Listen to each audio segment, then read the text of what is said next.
This is a Filterbuy MERV 8 air filter. This is 21 by 27 by 5. One thing that's great about this one is it actually has this notch over here on the side. My last one didn't actually have that, so there was probably air getting through on the side. So that's a good feature of this one.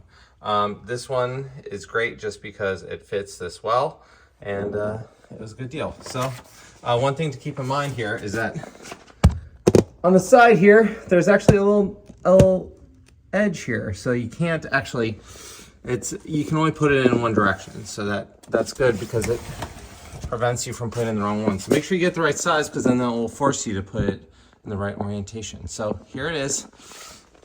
One other thing to keep in mind here is that you want to make sure that the orientation of your system is set up correctly. So if you have one like this, the airflow goes up. And you can see here, it has a little arrow here that says the airflow. So make sure that you kind of check the direction of your air filter or of your gas furnace to make sure that it's all set up properly.